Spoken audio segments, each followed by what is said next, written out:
What's going on, my fellow A-Plusers? Welcome back once again to a brand new episode of A-Plus Hero Report, your weekly stop for your Marvel, DC, television, and movie news right here on our YouTube page. Also streaming live over on Facebook, ladies and gentlemen, for those of you who certainly joining us from that side of the world, or the internet, I should certainly say.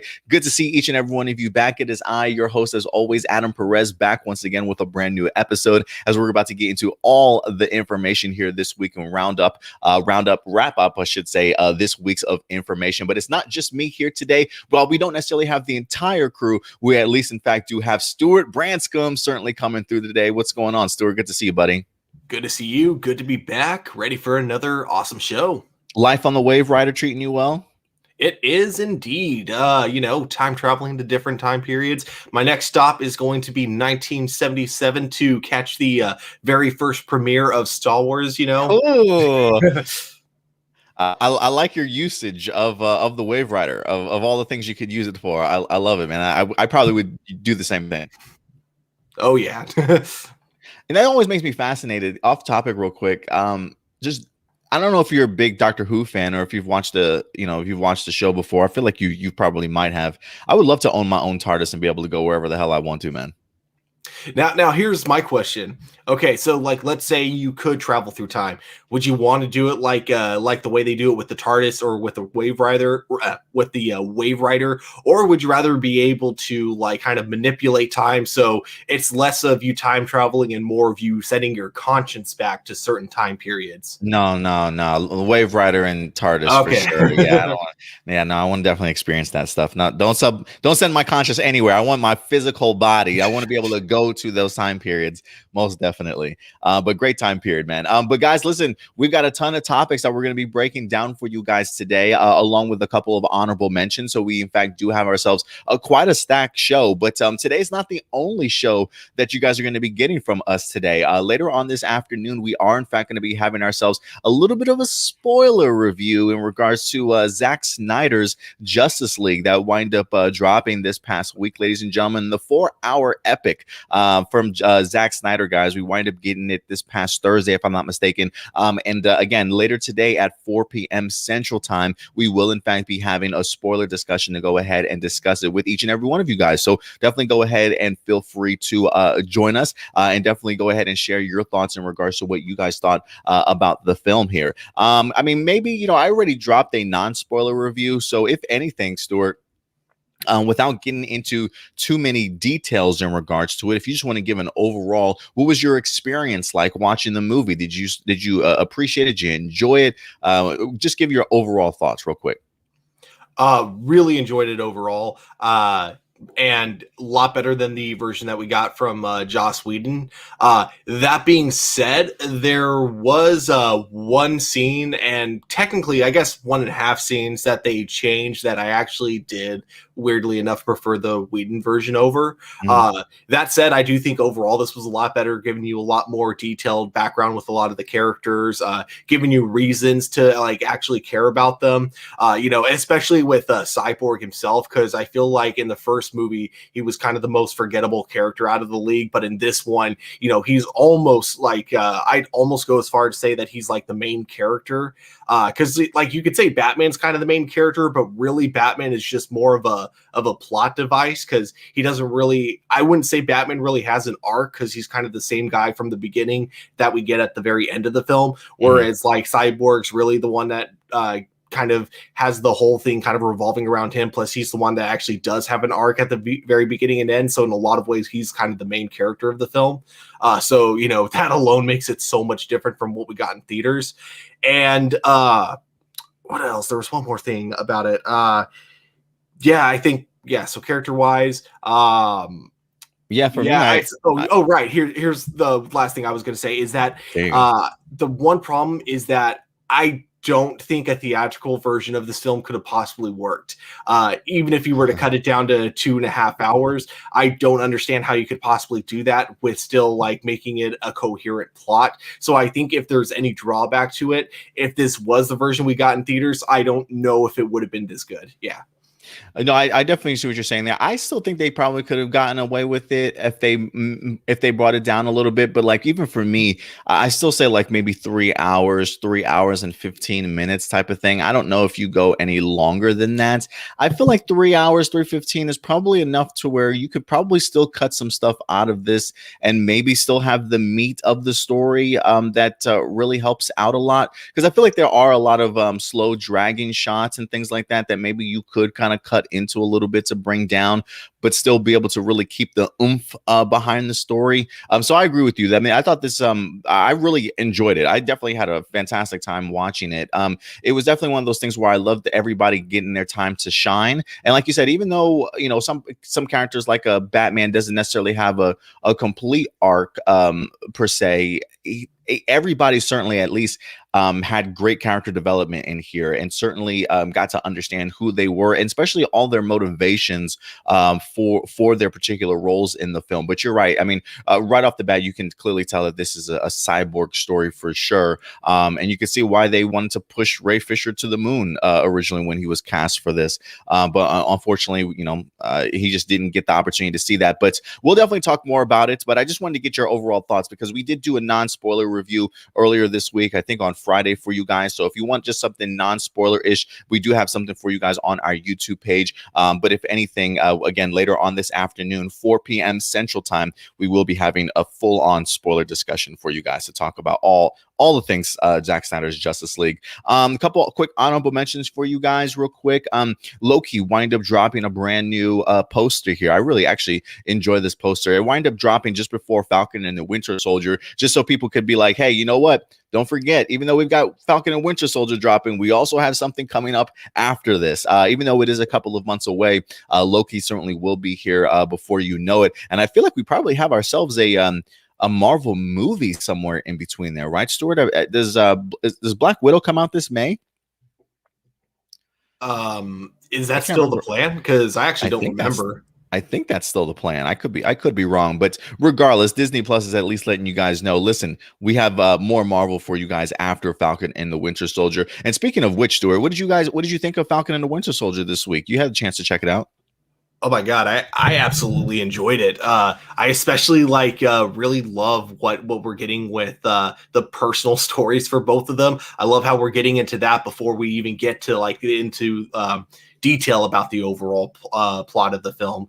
But you know, with Sam, I absolutely love him trying to help out his family and not accepting the fact that, you know, maybe the best way to actually help out his family is to just let your sister kind of sell the boat. And then for Bucky, oh my gosh, it was kind of hard not to get choked up when you see you know, what he's trying to do with that older guy, trying to find a way to make amends with him. That was amazing, honestly.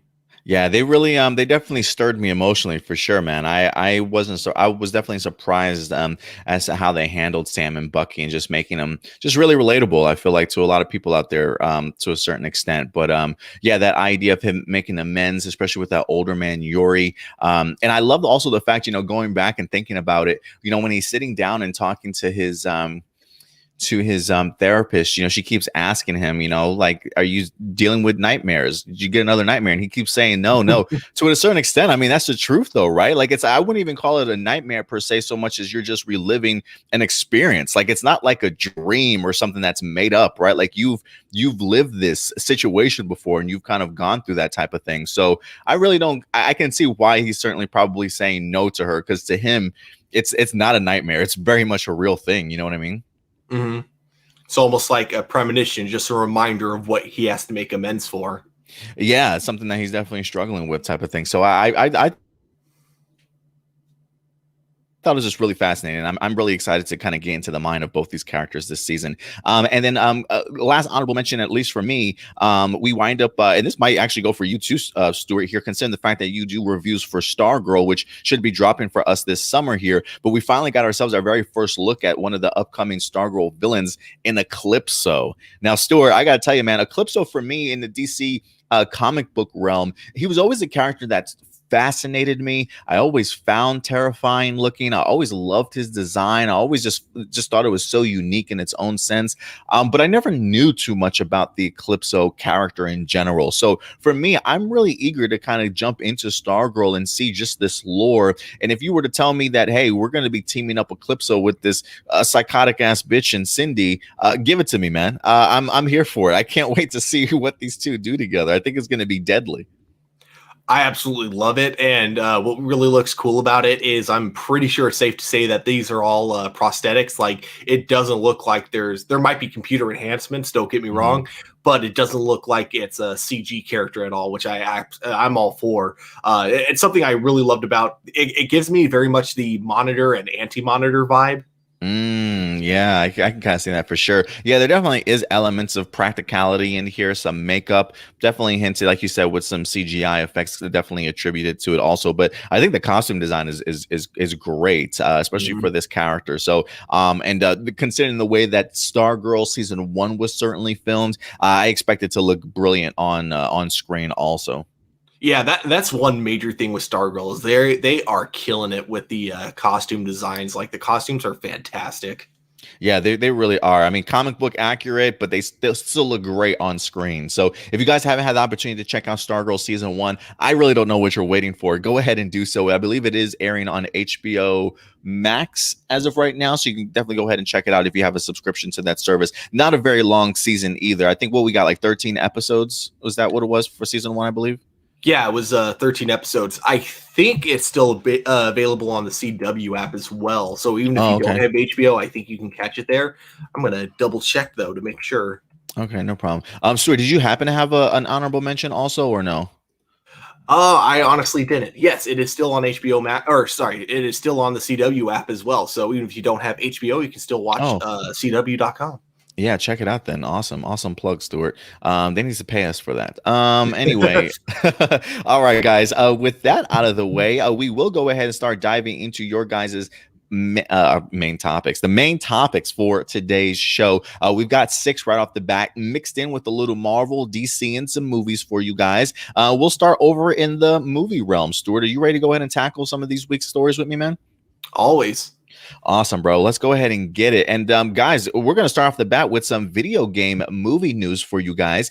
Concerning the fact that last year when Sonic the Hedgehog hit the box office, wasn't quite sure exactly what type of impact it would certainly have as far as movie-wise goes. And even though Sonic the Hedgehog is still a film that I have yet to this day watched, I feel like everybody that I've bumped into certainly have great things to certainly say about the movie in regards to its levels of enjoyment. It definitely went out into the box office. If it didn't break even, it certainly did go ahead and make some money for sure, especially despite the fact that when they were first revealed Sonic the Hedgehog, people were not thrilled with the original design, and the directors and writers of the movie went back and or I should say not necessarily the writers, but the crew went back and certainly redesigned Sonic the Hedgehog, and from that point on, Sonic seemingly was certainly a hit. We wind up having Jim Carrey in the movie as well, so I definitely feels as though the movie probably came together rather well, so much in fact that we are in fact getting ourselves a sequel. How soon are we getting a sequel, you say? Well, that's fascinating you ask, guys, because Sonic the Hedgehog 2 is currently in production, ladies and gentlemen. Let's go ahead and jump into this story for us today. This comes to us from comingsoon.net, letting us know that yes, Sonic the Hedgehog 2 officially begins its production. It says after star Tika Sumpter revealed the month of the start of filming for the follow-up to last year's hit video game film adaptation, director Jeff Fowler has taken to Twitter to reveal that Sonic the Hedgehog 2 has officially begun production. Check out his announcement below, and this is the tweet that he wind up setting up. Lights, camera, Hedgehog. Production of Sonic the Hedgehog 2 starts today, and you've got the director's chair too with the logo for the upcoming sequel, and definitely hinting at Tails here in in the sequel as well. It says, while no casting decisions have been officially announced, it appears that the main cast of the original film are all returning alongside director Jeff Fowler, who made his feature debut on the hit predecessor, and writers Pat Kaci and Josh Miller. So it does seem like everybody is certainly returning here. It says that the film was originally set to hit theaters this past November, but after the negative reviews from audiences surrounding the design of the character, they wind up delaying the release in February 14th of last year. It said that it grossed over $306 million at the global box office on a $95 million production budget. The film was also a smash upon its early digital debut as well. So Sonic the Hedgehog clearly came out of the gate swinging after people were very much pleased with the new character design along with just the movie in general. So let me throw this over to you first, Stuart, concerning the fact that maybe you've seen the Sonic movie. I certainly haven't, but have you checked it out? If so, what did you think? And what do you think about the idea of this quick turnaround, if you will, for another Sonic movie? Yeah, so I did see the live action Sonic the Hedgehog movie, and I did enjoy it for the most part. It was a really fun movie. It was mostly what you would expect, but like without kind of the laziness that you would get from any of the Smurf movies. It was very similar though in that sense of, wait. Were you just using Smurfs as a reference because he's blue? They're blue too. No, because they're both like cartoon characters put into a live action world where it's essentially them being like kind of fish out of water, whereas, you typically see them in their live action environments. But yeah, sure. I guess the blueness as well works for that as well. With Smurfs though, they do like kind of the similar thing, except for with Smurfs, it's like no real effort is put into like actually writing it, to making it actually funny. And it's the only thing that carries those movies is the main villain himself, who is more animated than the actual animated characters. But here you get kind of the same thing with Sonic the Hedgehog, in the sense of having a very animated villain, and then you take like a character who comes from a more cartoon-like environment, but putting him in like a live action world. But I think it's done a lot better because unlike Smurfs, I feel like maybe it's because you're focused on just one character, and he's able to therefore have a lot more chemistry with the other main character that we're supposed to be following as well. It makes it so much easier for the two of them to connect. And like on top of that, like the jokes in this movie are actually like decently funny. Like I actually found myself laughing a few times. Like it's not like it's a great movie or anything, but given like what they had going for it with its small budget, and then on top of that going over budget to have to redesign Sonic and everything, I think they actually did a pretty fantastic job. So I think it's going to be really interesting to see how they go with the sequel, because it tends to be when a first one is successful, that's when the sequel, especially when it comes to kids properties, tend to get a lot more money. And sometimes that could be for the better. Other times, it might go the Ninja Turtles route, and it might actually be for the worse. So I guess we're going to have to wait and see how that turns out. I'm definitely hoping for the best, though, for sure. Yeah, I mean, I feel like again, even though I haven't seen the movie yet, based off of just the reception, while I don't think the movie blew people away, I think that might actually give them a little bit of a leg up kind of going into the sequel. The idea that maybe they can kind of push the envelope a little bit more, or push the storytelling, if you will, right? Like they don't have too big of a shoes to fill, right? Like if Sonic went out there and brought in like $750 million, then maybe the idea of a sequel might be like, oh, can we pull off this magic again type of thing. But considering that it clearly came out as an enjoyable film, people that watched it certainly had a good time. I can see them still putting out sort of a fun loving sequel that people can certainly continue to kind of get behind, that maybe has the same tone and same feel of the original, without being too anything outlandish. So I think just the reception of how the first one hit probably gives them a little bit more leeway with what they want to do with the second one, for it to maybe even be better than the first one. So for that, I definitely do think that they might be onto something there. I will say this, just kind of going back to what you mentioned about the idea of taking like a cartoon character and placing them into a real world. That type of stuff always reminds me of like Who Framed Roger Rabbit, even Detective Pikachu and the likes of something along those lines. Did you ever check out Detective Pikachu or no? Detective Pikachu was surprisingly kind of amazing to me. Like that's one where I didn't just think it was okay. Like I actually think that movie is really good. So I'll watch that anytime. And then Who Framed Roger Rabbit? Probably my top 20 favorite films. Oh, it's been 20 years or since 30. it's been years since I've watched that one, but I do want to go back and check it out. Some quick shout outs here. Lloyd Lloyd says, how you ain't watched Sonic yet? Listen, it's just one of those things. Like it's on my Amazon Prime, I believe, or it's on Hulu. It's one of those. I've seen it up there a couple times, and I've had it highlighted, and I'm just like, do I want to sit down and watch this? Like I know I'm probably gonna enjoy myself, but there's a couple other things on my list I want to watch first. So I feel like I will watch Sonic at some particular point in time. You know, even though I grew up playing, my Sega Genesis, and I had the Sonic 1, Sonic 2. I don't know if I really started dabbling into Sonic 3 or anything much after that, but I enjoyed the game as a kid, but I just never had that sort of attachment to the character to be like, man, I got to check me out a Sonic movie. You know what I mean? It just never wasn't on my bucket list though. You haven't played Sonic 3, shame on you.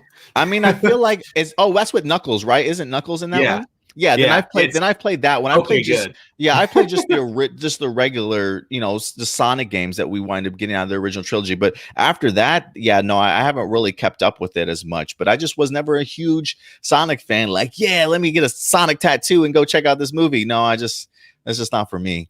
I just never got a chance to check it out. Like as a kid, I didn't have a Sega Genesis, just because I was like, my parents are weird. I love them, but they were okay with us playing PC games. They just didn't want us to own a video game console. So what we had though were like different versions of like ports of the Sonic video game. So we had like a game called Sega Smash Pack 2, which is where I played Sonic the Hedgehog 2, and then we had like what was called the Sonic and Knuckles collection, which came with basically Sonic 3 and Knuckles like as one game, because you could combine the two cartridges back in the day. It was like DLC before DLC was a thing, the best way to describe it. But you could also play them as individual games too. You could also play them separately as Sonic 3 or Sonic and Knuckles. So that was definitely my introduction to Sonic 3 and Knuckles, and that was my childhood game. I absolutely loved it. And after beating the boss battle where you're like running away with 0 rings and he's like shooting a laser beam at you with the Master Emerald, I kept bragging about the fact that I beat him, and then people would be like, but you didn't actually beat the game though, not until you collect all the Chaos Emeralds, and then you get the secret final boss battle. And then I had no idea that was a thing my first time, so happened to replay it, get all the Chaos Emeralds and then the Super Emeralds in order to unlock that final boss battle. I've beaten that game way too many times at this point.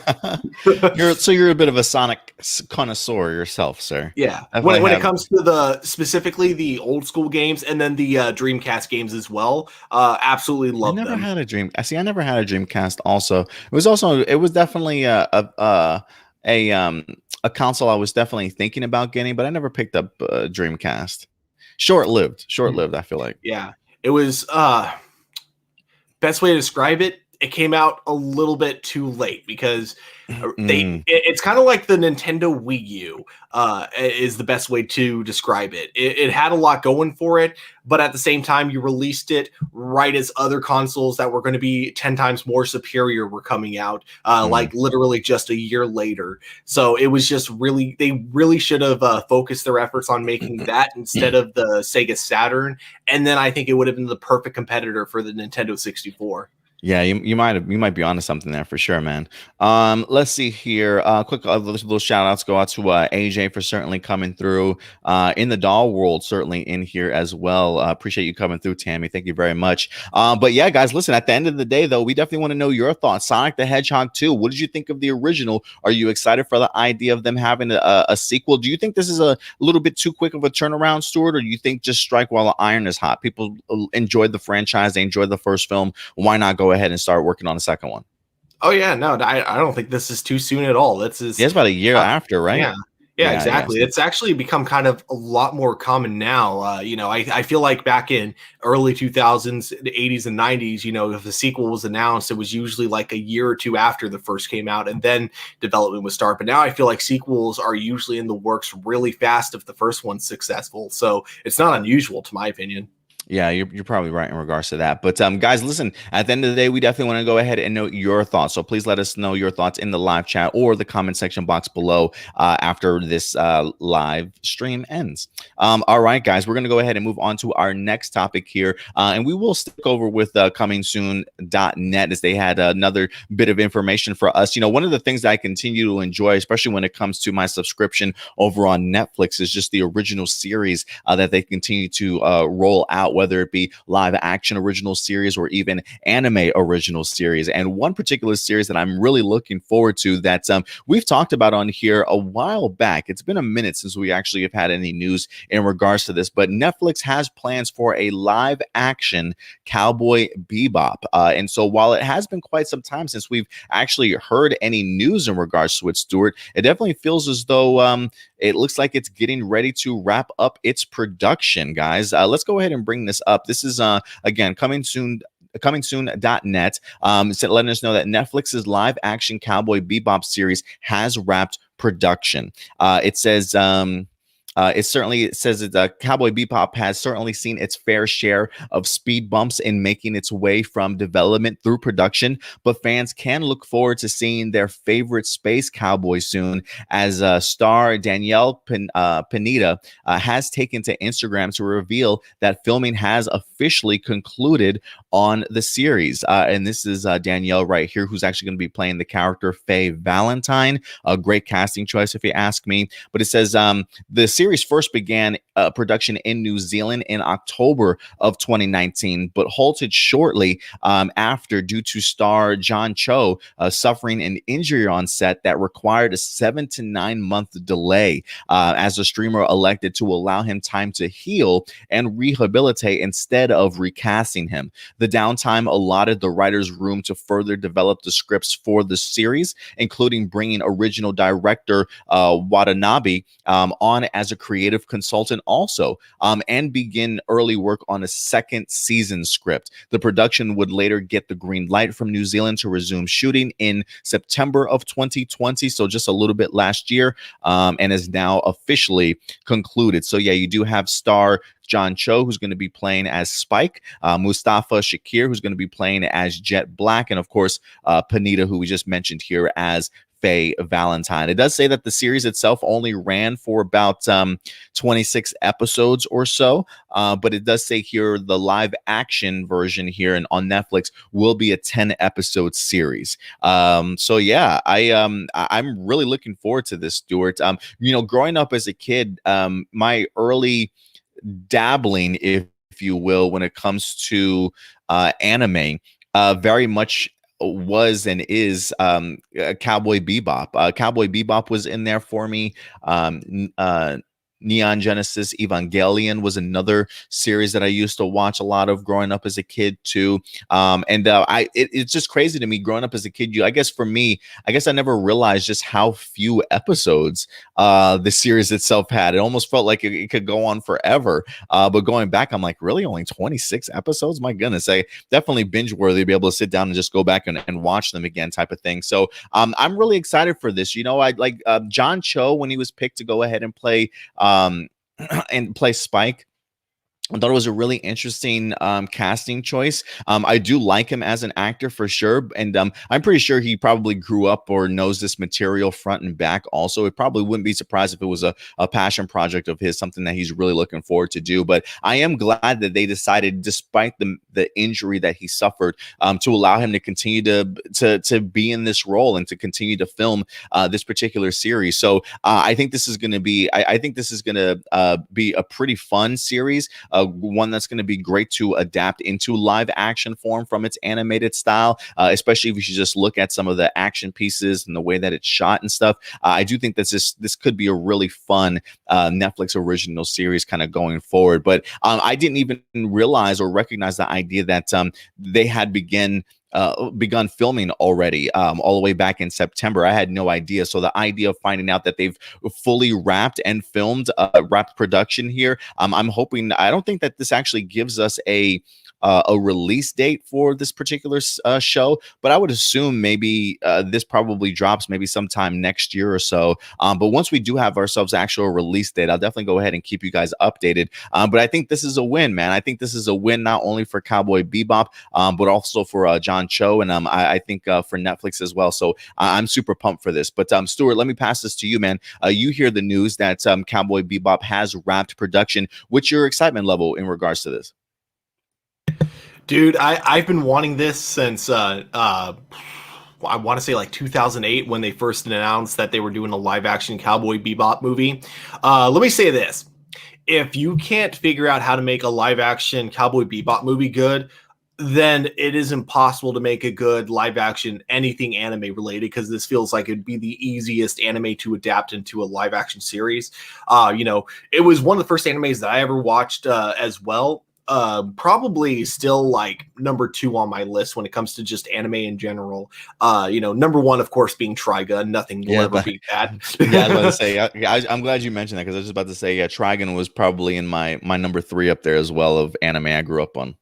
Yeah. But yeah, it was funny because I completely 110% blame Dragon Ball Evolution for the movie never coming out back in the day. Because I still remember the hype around the idea that Bruce Willis would be playing Jet, and then Keanu Reeves would be playing Spike.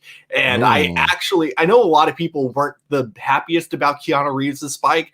I, as a kid, thought he could pull it off really well because, both of them had that kind of calm, cool demeanor about them. But, seeing, that obviously they both have gotten a little bit too old for those characters at this point, it definitely makes sense that they have to move on. And I think who they got now to play Spike, John Cho, is going to kill it in the role. It's funny because I mostly know him for Harold and Kumar, but yeah. I have seen a few of his more serious roles, especially in Star Trek. And then I have it on my list of films that I really want to see. I haven't seen it yet, but Searching did actually intrigue me when I saw the trailer for that. So it's on my list. I do need to watch it at some point, but I do think he's a really good choice for the role of Spike. And then, oh man, who is it? As Jet.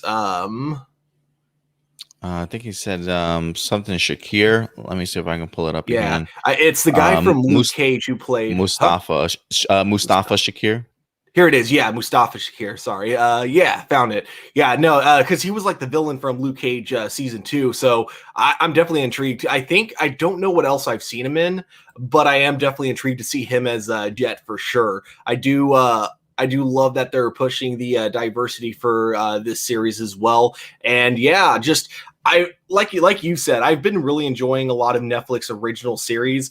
While I do admit they did not really blow me out of the water when it came to their other live action anime adaptation with Death Note, which is still just that was so terrible. I do think that there is a lot of potential for Cowboy Bebop. And again, if you can't get this movie right or this series right, then it's impossible to adapt anime.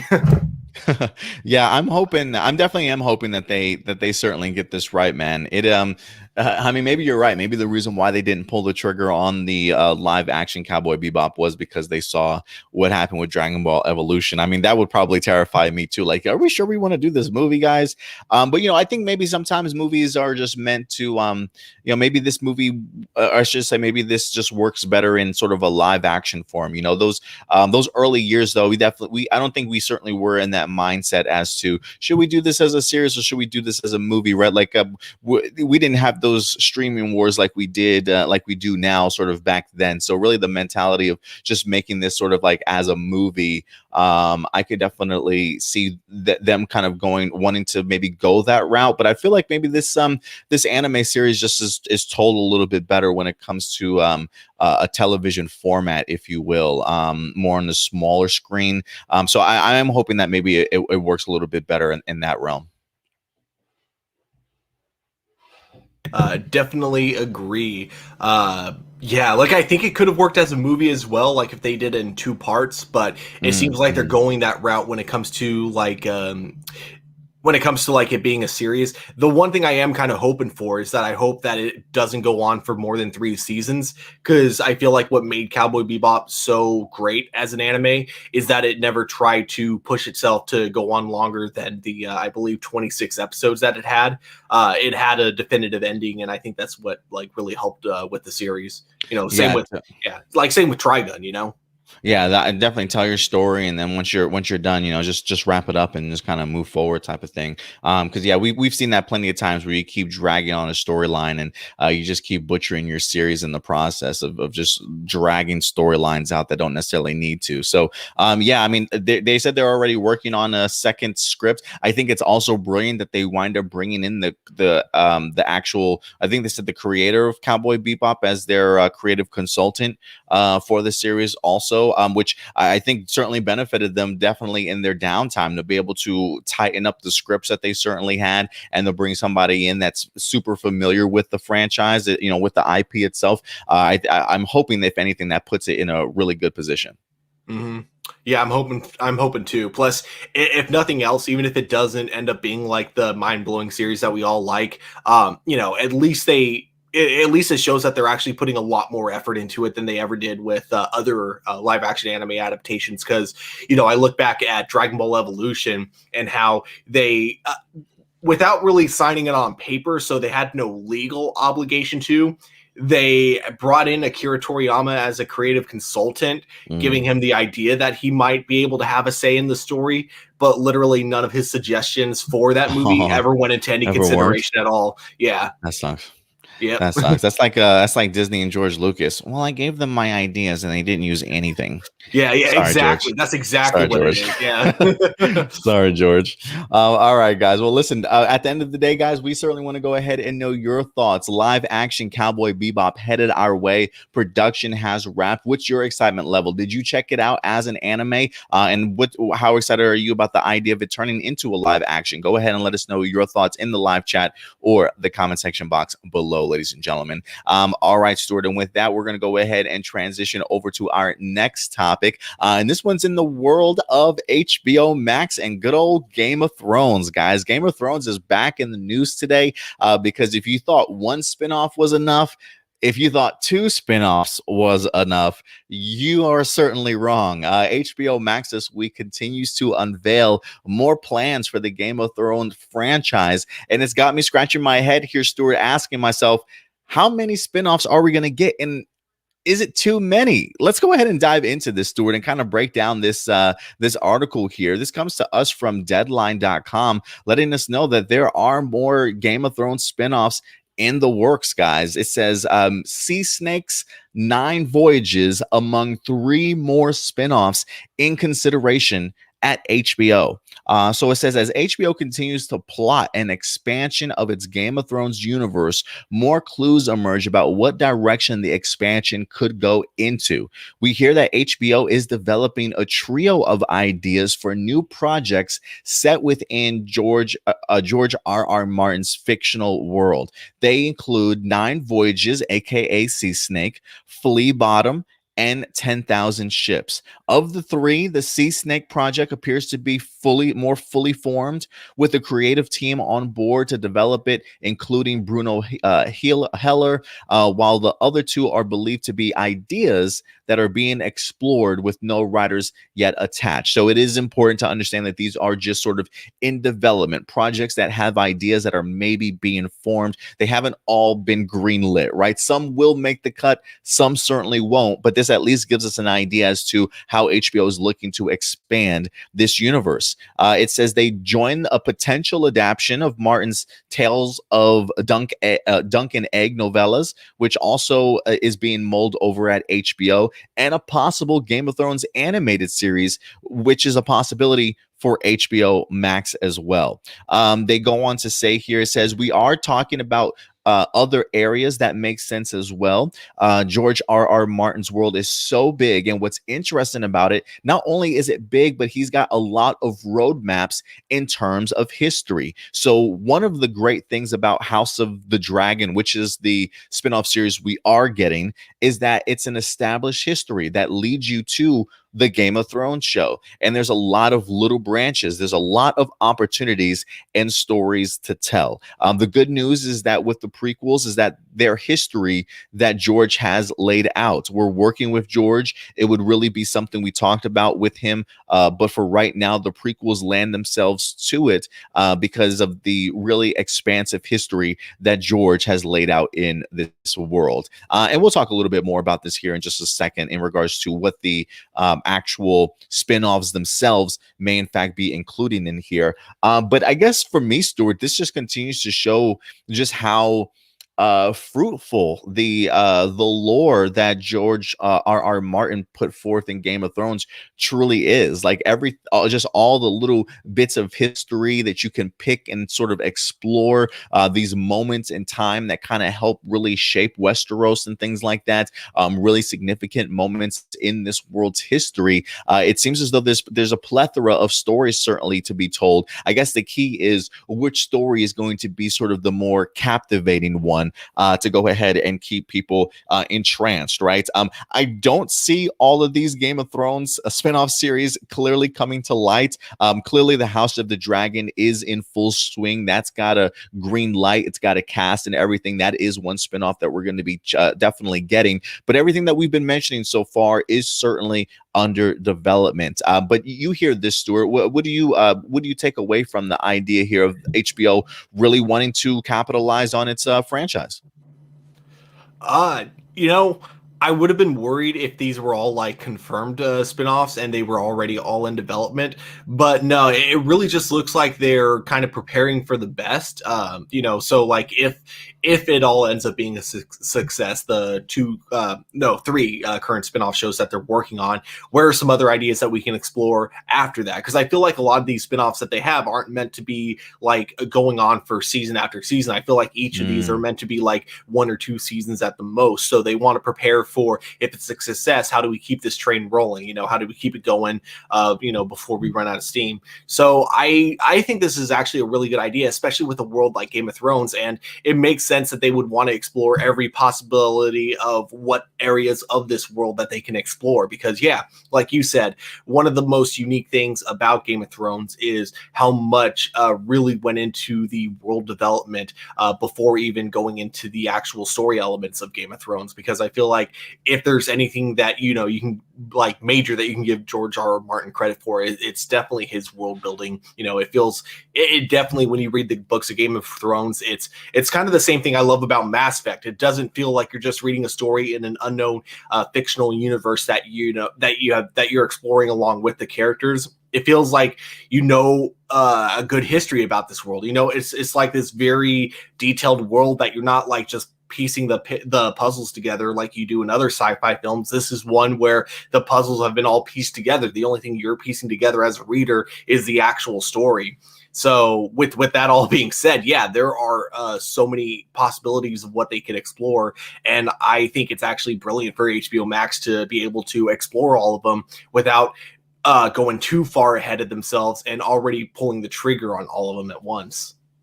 Yeah, I definitely get a lot of Tolkien vibes here, very similar to that of like Lord of the Rings and just the world building that he wound up creating. Clearly Tolkien also had other books that took place in Middle Earth, where you get to see and just hear tales of different events and things like that that have sort of happened in that world. And it seems as though George Martin here has sort of filled up his Westeros world with that same sort of level of attention to detail in history as well. So, the people over at HBO are just probably having a field day just picking out some of these battles or moments in history that they might want to really flesh out and really have us enjoy. I do want to go back to the article, though, here briefly, because it does give us an idea of what some of these upcoming spinoffs could potentially be. So it says development on the new Game of Thrones projects is ramping up as cameras are set to roll soon on the prequel series House of the Dragon. That's the one that we're definitely getting.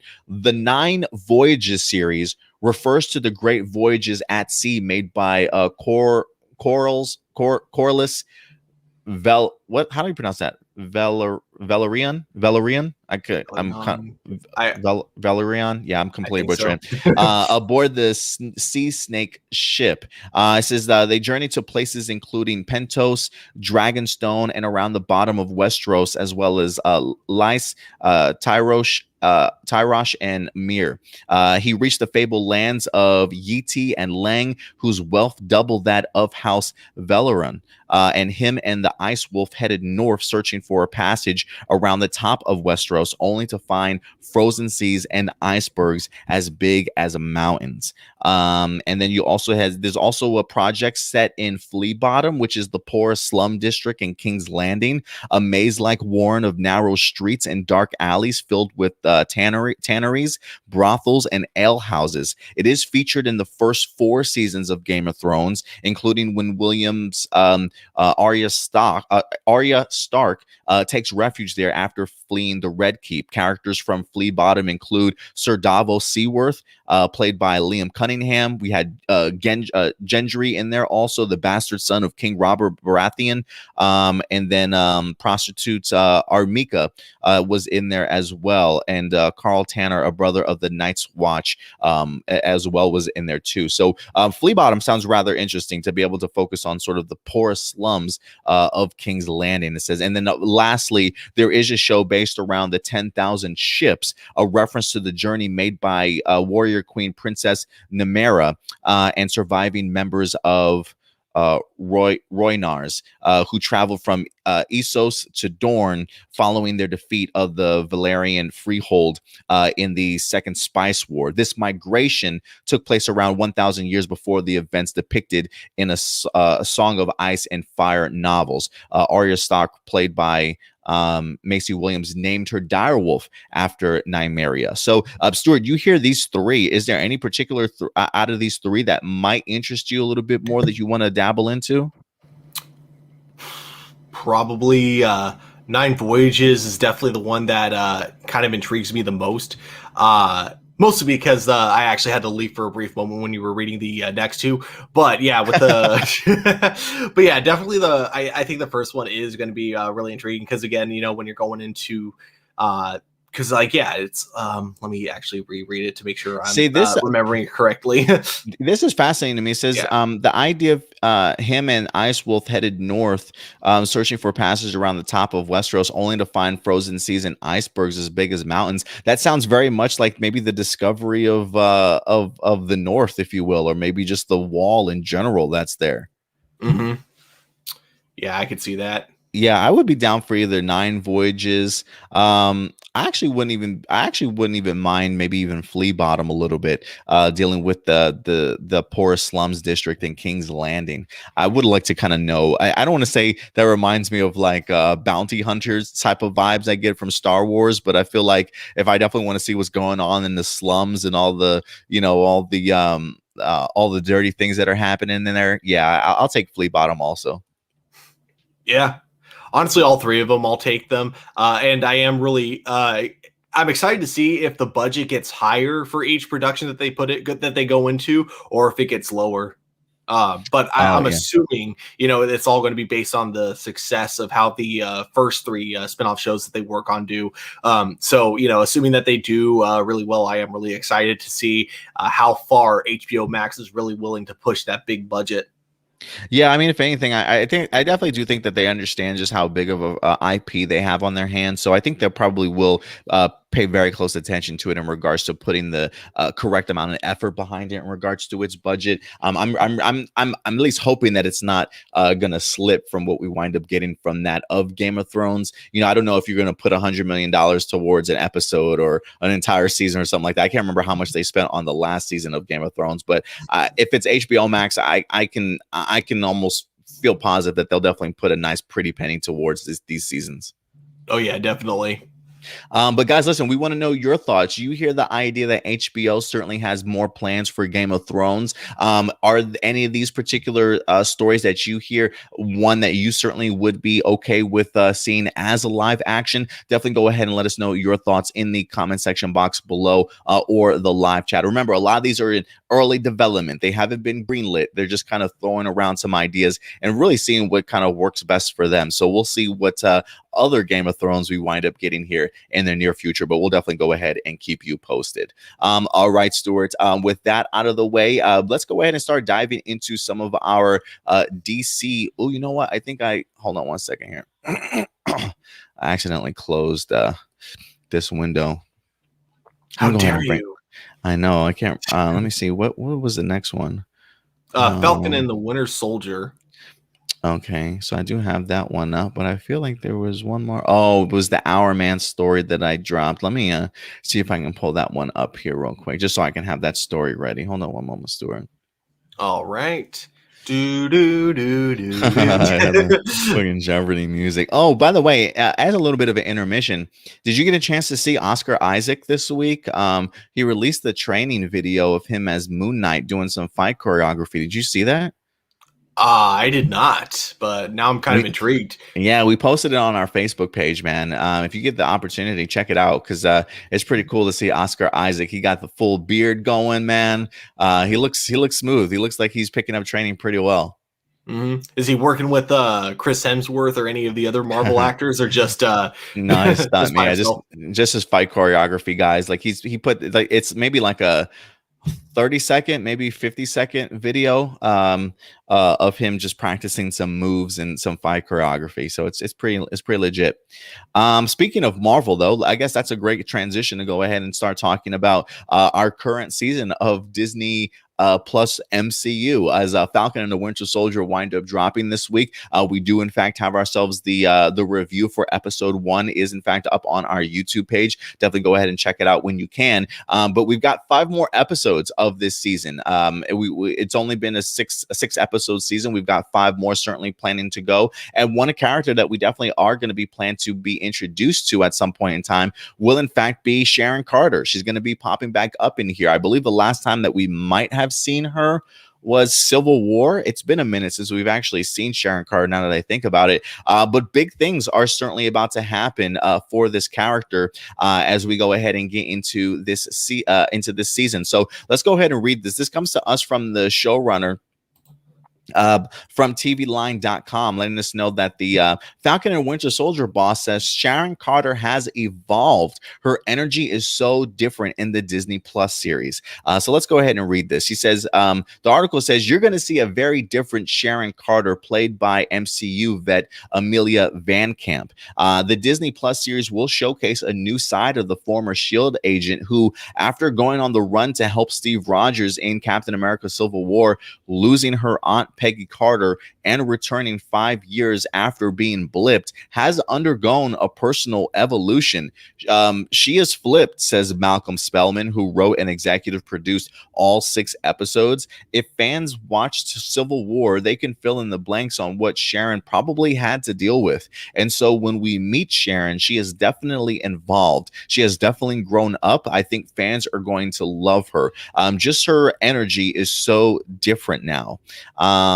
Let's see here. It says the series, which premiered on March 19th, will see Carter work with Sam and Bucky to take on a new threat, which was been alluded to in the first episode with the rise of a violent extremist group known as the Flag Smashers. It's still unclear what exactly leads to this ragtag team up, but we do know that their journey will include a few familiar nods along the way. It says, what's wonderful about Marvel and the MCU is each series is very much its own unique animal. So ours is very different from WandaVision. Obviously, one of Marvel's trademarks are Easter eggs. What will be interesting to see if everybody catches them. So Stuart, you hear this coming from the writer and executive producer that Sharon Carter is going to be significantly changed, or at least evolved, since the last time that we saw her. What do you think that certainly means in regards to her character here?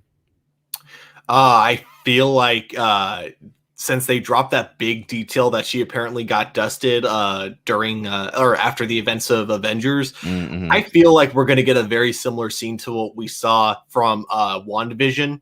I'm not saying her scenario is going to be exactly the same as Monica's, but I feel like there is going to be a similar thing where we might get like a perspective of her like suddenly waking up in the middle of like everyone being returned back to reality and her not even realizing that she was gone to begin with. And yeah, I do imagine that would would majorly change someone. So I'm really intrigued and excited to see how that how it definitely has a toll on her mentally, especially because that definitely does seem to be like a theme that they're exploring within Falcon and the Winter Soldier, is just kind of a little bit of mental health in a couple of ways, especially when it comes to Bucky Barnes. So I'm really curious to see if they expand that with Sharon Carter as well. Yeah, me too. I am going to be really fascinated to see what they wind up doing with her character. It's the same thing that you mentioned when he mentions the idea of her having been blipped and now kind of coming back. I am wondering what has significantly sort of changed in her life, or that she certainly has lost since then. I will be interested, Stuart, also to see how this plays out in regards to Captain America, right? We've been very much under the impression after Endgame that he clearly went back into time, dropped off the Infinity Stones, and decided to stay during that time period. If he stays during that time period, and we know Sharon Carter is related to that of Peggy Carter, I am wondering, has that somehow changed Sharon's history? Like, does Sharon all of a sudden now remember or recognize Steve Rogers as an old man growing up in her life this entire time? Does she realize that I once made out with this guy who is now, like, I wonder where the connection is, or if that's even something that's going to be brought up in this season. Well, that depends if you ask the writers of Avengers or the directors of Avengers, because they will give you two different answers. Yeah. According to the writers, Steve went back in time and then lived out his life. And then when we see him at the very end, it's because we've caught up to, his timeline, essentially. So now he's an actual old man. But if you ask the directors, the Russo brothers, what they will tell you is that he didn't live his life in the regular timeline. He, much like they already kind of established within Endgame, he created his own new branch timeline. So he lived out his own life that did not affect the MCU in any way, shape, or form. It affected only this new branch that he's essentially created. And that was the version of Steve that we saw. He wasn't living in that world when he arrived again. He actually was just kind of visiting there. So I don't think he's related to Sharon Carter at all. So I don't think you have to worry about anything like that. However, there is still that idea of kind of like, hey, the guy who I kind of had romantic feelings for just left me for my aunt. So there is that kind of going for it still. But I don't think they're like actually related or anything like that. I don't think he changed her history.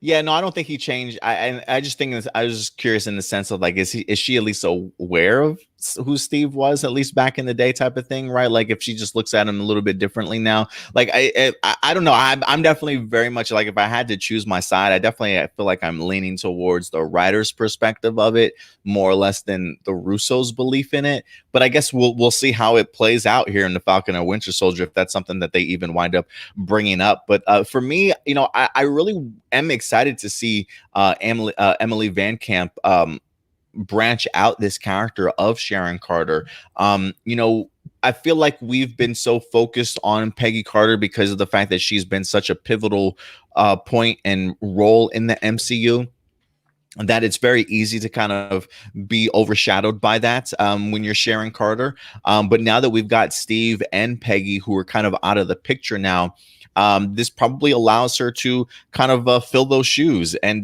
become a woman of her own, and kind of separate herself. And so I'm hoping that this allows her to maybe be a little bit more determined to get into the action, because I always felt like when I watched her in Civil War, while she certainly knew what she was doing, I felt like she probably didn't go on those type of missions too much, if you will. So I definitely want to see her embrace that side. And a part of me, I know Sharon Carter in the comic books is her own individual character, but I think just from the brief trailer that I've seen her in here for this episode or this show, there's a part of me that really wants to see her evolve into like the Mockingbird character.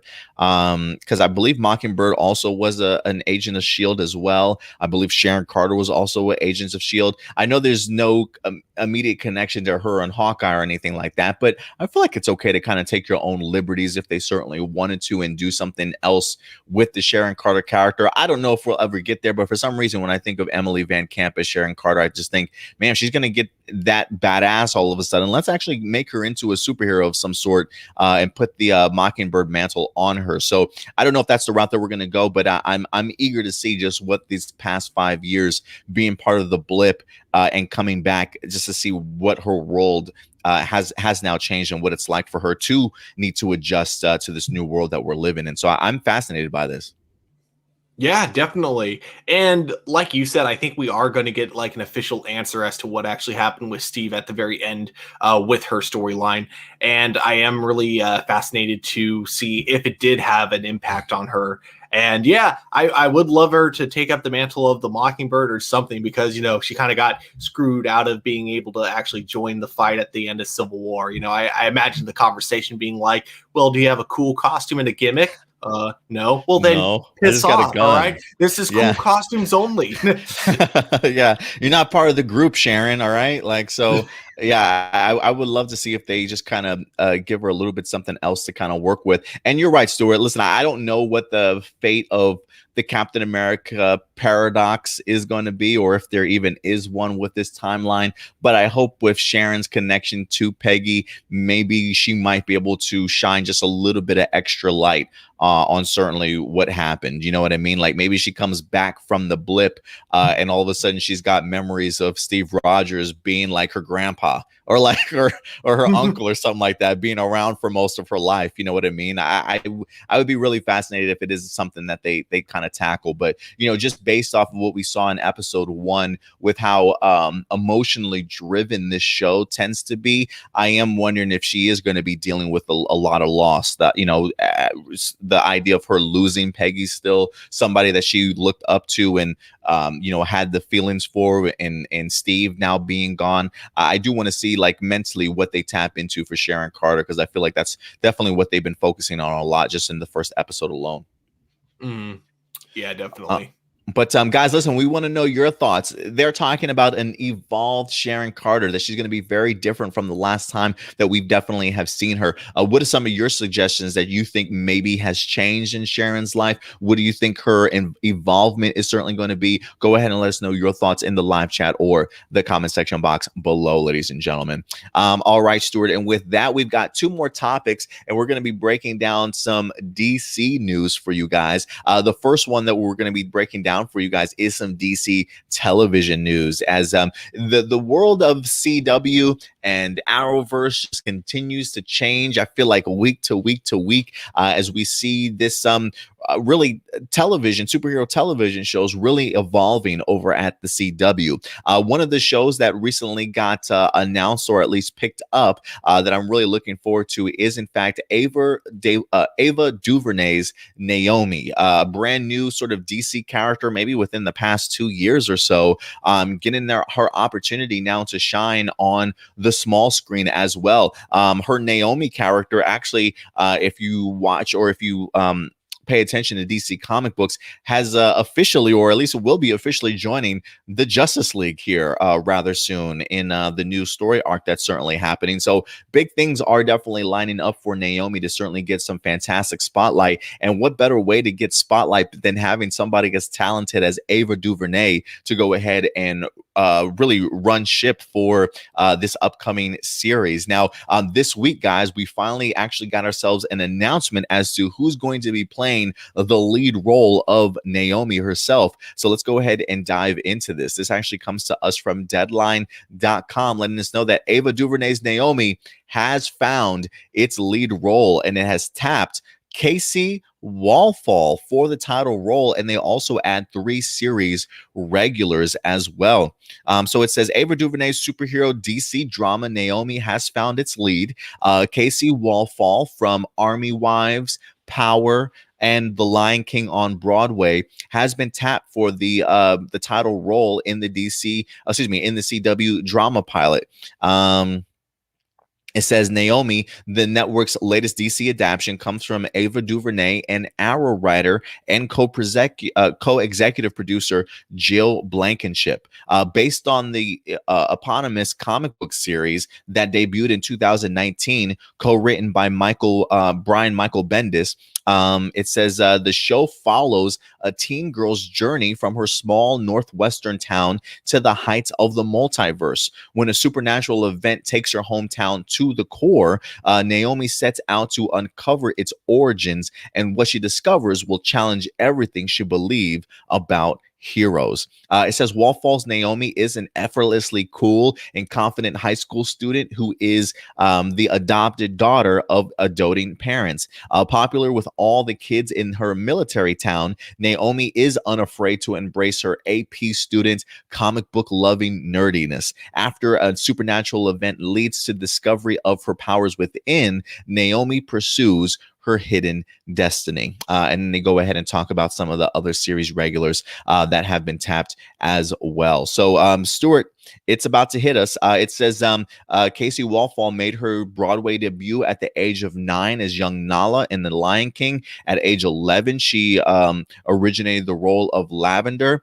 It does say here she also has TV credits for Persons of Interest, The Star Show and Power, and also a recurring role in Lifetime's Army Wives as well. So she definitely has some experience under her belt. Kaci Walfall certainly does, and Naomi Duvernay has tapped her to be the main lead. I'm excited for this, Stuart. I really am. You know, I don't know too much about the Naomi character, honestly. It definitely wasn't a comic book that I picked up, even though I'm a big fan of Brian Michael Bendis. I definitely did enjoy his run when it comes to Superman, and now he is in fact tapping.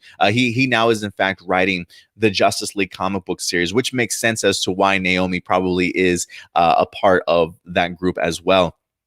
So she definitely is getting some shine here. And I kind of dig the idea that CW is dabbling a little bit into a brand new character. I was also excited for them to bring us Wonder Girl with Yara Flor, but we unfortunately saw that just did not get picked up at all. But they decided to go ahead and stick with Naomi. So I think this should be interesting to at least bring a new DC comic book character to new viewers. We can kind of grow and learn about her origin story very much along the same times that we're reading the comic books as well. So I think that really does kind of go a long way in regards to creating a brand new star. So I never thought I would see the day of Ava DuVernay tackling a CW drama or a television show. I know that she was tapped to do a New Gods a script, I believe, with Tom King or Tom Taylor, I believe, from DC Comics writer. I don't know what the situation is with that as of right now. I feel like that's been in pre-development for quite some time. But if Ava DuVernay wants to work on Naomi and bring us a brand new CW drama,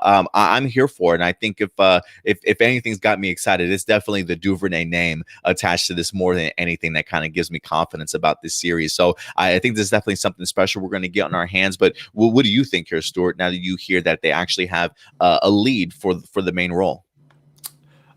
Gets me really excited, especially because we already knew that the series was for sure happening. It wasn't going to be like Wonder Girl, where that one unfortunately didn't go through. But yeah, I do like how we're now going to be focusing on a newer character for the DC universe. And again, I like how they're going kind of the Stargirl route of it being a much younger character and as well. So kind of get that, they go back to like kind of the CW high school route of things, but with hopefully that Superman budget that we've seen before, I hope we get to see that play out within this series as well.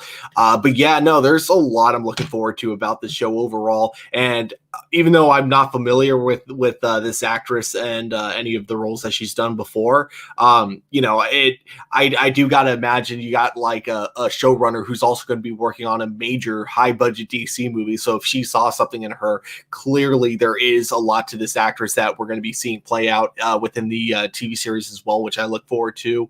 But yeah, and then story wise, just from the description that we got about it, it does sound like it's going to become decently comic book accurate. Like, I don't know a lot about Naomi, but I do know it has to do with her trying to keep her powers hidden because there are people in the multiverse looking for her. So I'm very curious to see if this will be like the show's way of kind of really expanding the multiverse of the DC universe. So maybe it's not just like the Arrowverse that we see, like maybe we do actually see her going into the DC extended universe or like other universes that we've already seen like previously established within the DC universe.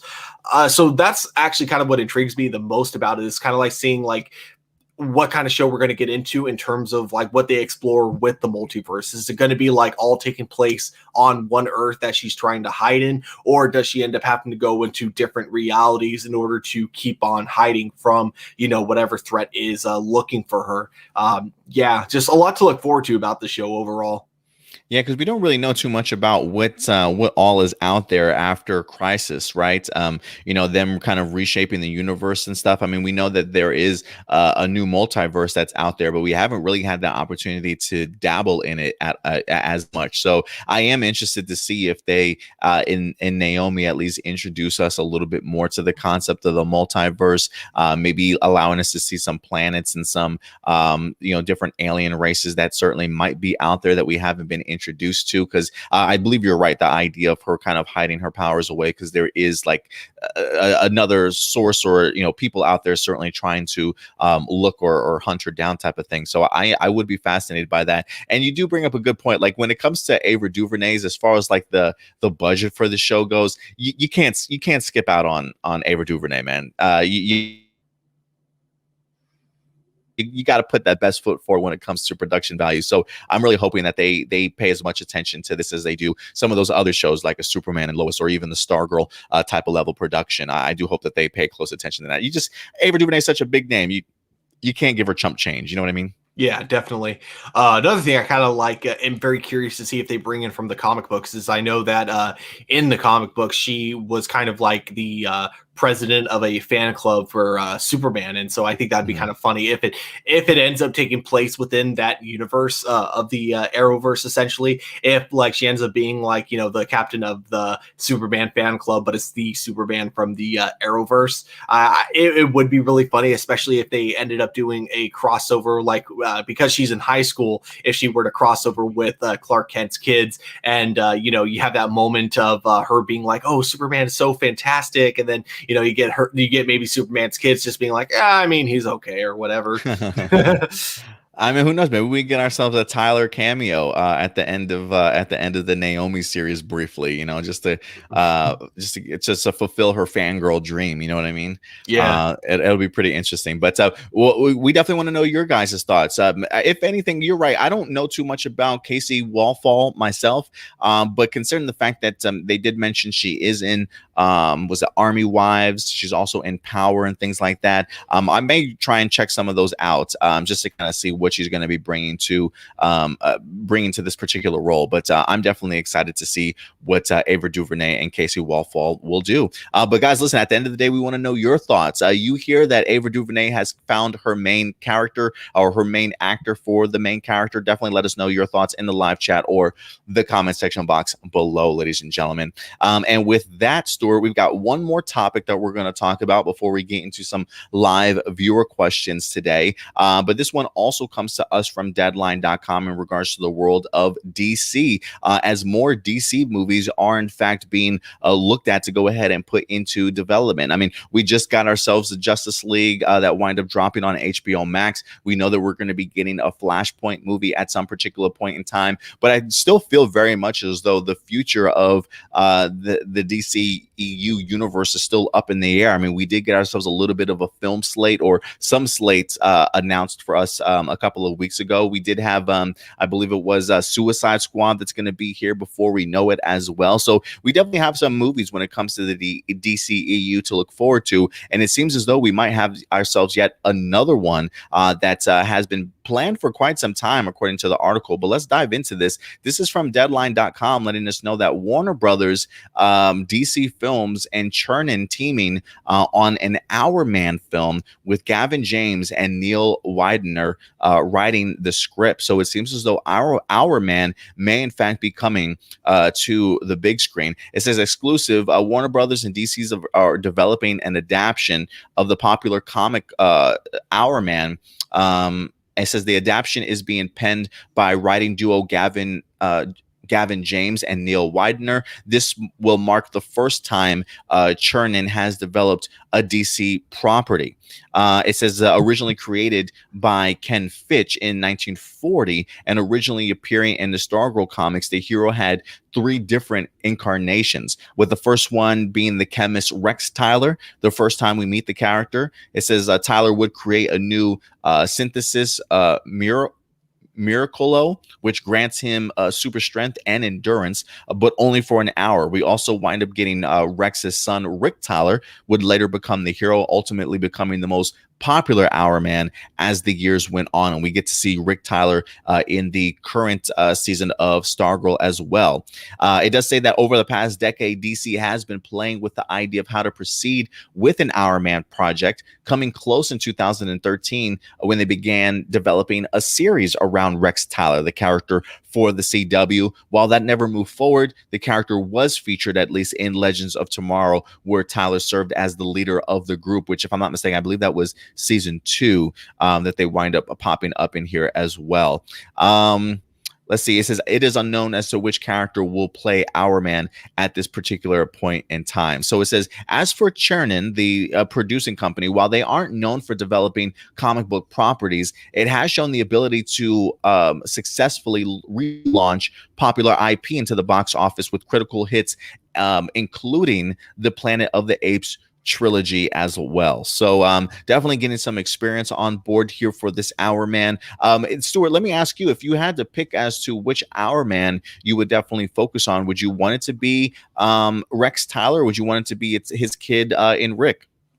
I'd go with Rex Tyler, only because, I think it's easier when you don't have 2 versions of the same character going on at the same time. And I think, when this movie comes out, we're still going to have the Stargirl TV show, so it might be easier, so you don't have to worry about people comparing the 2 if they just go with Rex Tyler. And plus, if they go the JSA route, like if this is going to be the same Hourman that we might be getting in the Black Adam movie, it would be kind of cool to be able to have maybe a superhero during World War II times, kind of similar to how we got that with Captain America, or with Wonder Woman during World War I times. It'd be kind of unique to see that kind of era being explored more in the realm of superheroes. Do you know if we're getting an Hourman in the Black Adam movie? I don't know that for sure, but I know that we're getting the JSA in the Black Adam movie, so I feel like if Warner Brothers is smart, that would be a great way to introduce the character before getting more of him in his own spin-off film. Yeah, I'm definitely there with you, man. If anything, I probably would go with Rex as well. Considering, like you mentioned, that if Black Adam's going to be introducing us to the JSA, why not utilize that time to go ahead and continue to just push that lore? Maybe introduce us to Rex Tyler as Hourman, and kind of go from there, if you will. Maybe this is one of their ways of sort of recreating, not necessarily a Justice League story, but maybe the opportunity to give the JSA a chance to shine if you're kind of changing things up a little bit. So I would be fascinated by this, and I definitely would be interested to see what they wind up doing in here. But if I had to pick, I definitely would go with Rex Tyler also. Give Rick Tyler that opportunity to shine in Stargirl a little bit. I don't necessarily think we need to have the same character on the big screen as well as the small screen type of thing, especially when you've already been doing such a great job of Stargirl.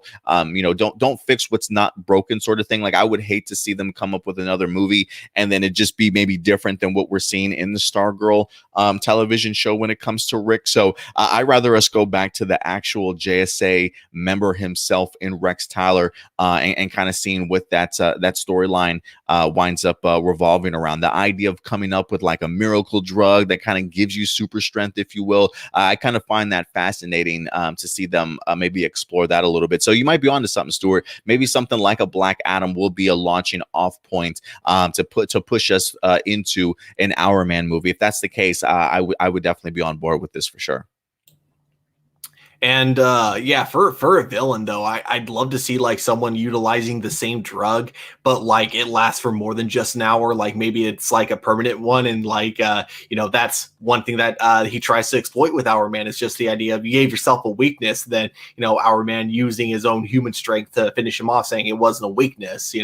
Having that much strength is a burden, and I don't know. I feel like there's a lot you could explore with that aspect of things, like with it only lasting an hour, because for a fact you're going to have a lot of audience people like watching this and being like, that's the dumbest superpower I've ever heard of. And then so if they can like use that like with that mentality and show them why this is actually a good way to develop a superpower, I think that'd be very unique.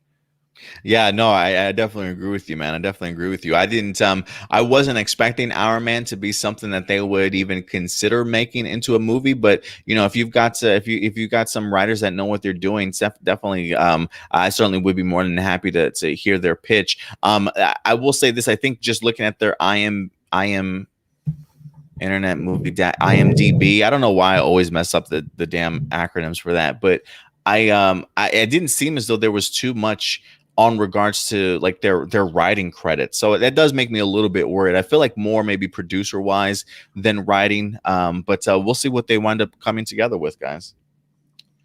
But other than that, guys, I think that's probably going to do it for us here today. But listen, we want to know your thoughts. What do you think about the idea of having an Hourman movie? Are you hoping that it gets branched off from Black Adam? Which Hourman character would you certainly like to see showcased? Definitely go ahead and let us know your thoughts in the live chat or the comment section box below.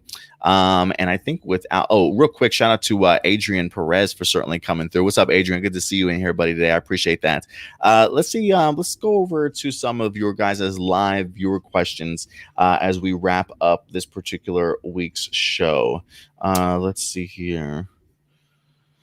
Dang, we got like no live viewers today. I've just noticed. Yeah, it's been a slow day today, man. It's been a slow day today. It has indeed. Let's see here. We got Jessica Fryman. Would you guys like to see Supergirl guest star in Superman and Lois? And would you like to see a new Avengers cartoon? I'll throw this to you, Stuart. With Superman and Lois and the way that it is now, would you like to see Supergirl pop up in there? Yeah, I would love to see both a cameo from her and a cameo from Martian Manhunter at some point within Superman and Lois.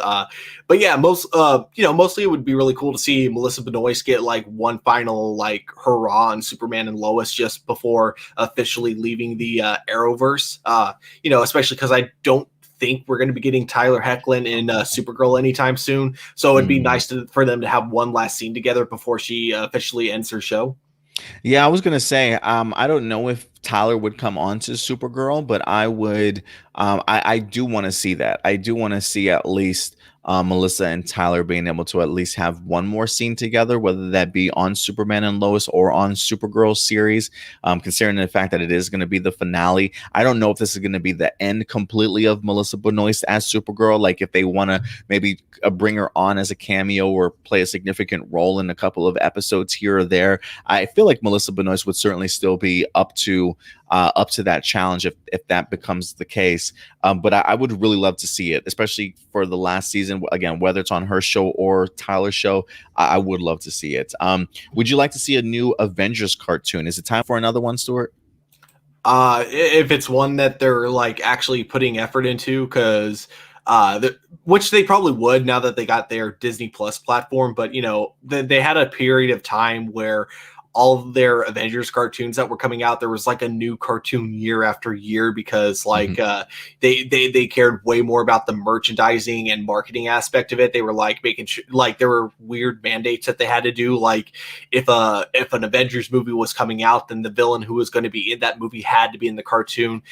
Even if they were in the middle of writing a season, they had to find some way to like squeeze them into the cartoon so they could set up, a tie-in for the movie and just, things like that just really didn't it made it so it just made all the Avengers cartoons we were getting just not very good at all. So I would love to see one that they're actually taking their time with and actually care more about the story first before the marketing, and they can actually have a good time writing. So yeah, I'd be down for it if it's done right.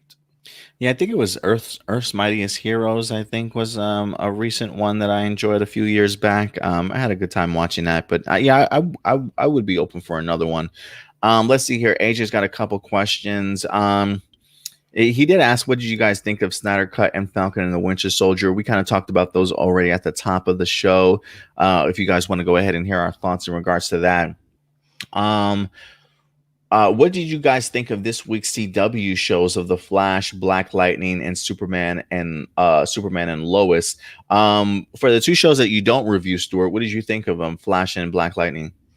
Oh man, very disappointed in The Flash. That was that it was so weird because you had the first two episodes of the season were actually really great ways to start it out, and they did not stick the landing at all. And Really? one excuse I could hear people using online is COVID and trying to be like, well, they had to like cut production a lot because of COVID.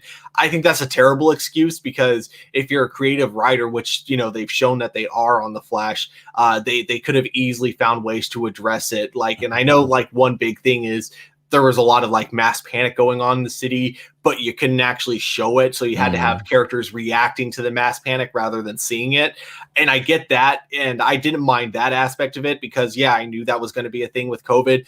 But when it came to the writing of it, like literally it was the most like anime thing, and not in a good way, because it was like, oh, the power of love restored the Speed Force, Barry. And I'm not over exaggerating. Oh, that's literally how the story of the season finale goes. It's like the power of love is what saves the Speed Force. And then they let Mirror Master go even after all she did, because Iris convinces her to stop what she's doing, which is good. But rather than her, you know, turning herself in or anything like that, like, which would have been a good way to give her a redemption arc, they just let her go. And it's just like, I don't care. Like, you know, she still did a lot of illegal things. She should still at the very least be arrested. So yeah, it was just a mess of a finale.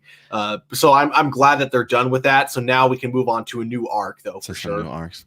So Black Lightning, though, I actually really liked the episode, and I actually really liked the new actress that they got for Jennifer. Not that I didn't like the previous one, but the way she's playing off of all the other actors within this episode, I think she did really good. Especially, yeah, when the two sisters like have their moment together. I feel like it's the most chemistry we've gotten from the two of them since season 2. You know, and so I definitely look forward to seeing more of her as the show goes on. Yeah, I was really impressed. I like how she fit into this particular role really well. Love seeing her be able to sort of bounce off all the characters and see how people sort of react to her. I thought the Jennifer and Jefferson storyline was just really well handled this week.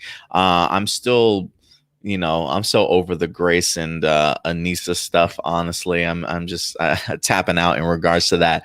But you know, I really enjoyed this season so far, man. I mean, there's maybe one episode I wasn't necessarily the biggest fan of, but I feel like other than that, this has been, you know, I always feel like when it comes to DC television shows, Black Lightning is the one I'm just not worried that much about. I feel like I know I'm going to get consistent storytelling, you know? So I definitely really enjoyed this week's episode. If you guys haven't had the opportunity to check it out, please do yourselves a favor. We have all the reviews for our episodes up there for you guys. So definitely go ahead and check them out. With the Anissa and Gray stuff, I couldn't help but like absolutely laugh when I want to say it was Jennifer that said this line when she's like, "You two are like the perfect couple that everyone should strive to be." I'm like, no, really? No, they're not. Not at all. Yeah, not at all. You mean like in a coma and don't really know each other? Okay. I mean, if that's what route we're gonna go. Why do you think Abracadabra is coming back for next week's episode of The Flash for season 7 to really begin now that season 6 leftover storyline is wrapped? So why do you think he's coming back? Any idea? I think he's just going to be kind of a typical villain of the week. Because if I remember correctly, he wasn't even from that universe. He was like a multiverse hopping villain. Now that the multiverse is gone, he's kind of limited to that universe. So, you know, I think it's just he's a villain of the week. They got the actor who's also going to be in Suicide Squad. They got him for the weekend, and they're like, "Hey, you want to be in The Flash again?" And he was probably like, "Oh yeah, sure. I got no gigs going on. I finished Suicide Squad, and I got a few more months till Ant-Man starts. So sure." Nice.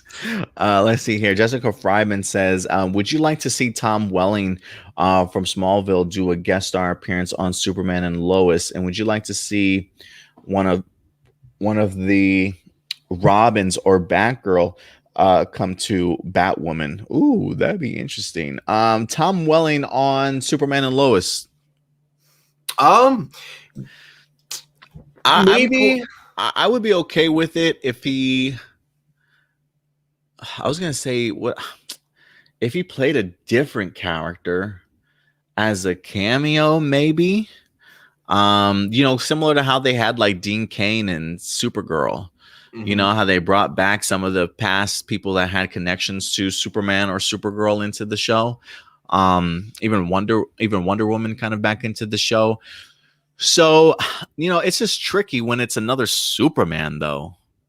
But I feel like Supergirl did it with Linda Carter, but Linda Carter was also much older.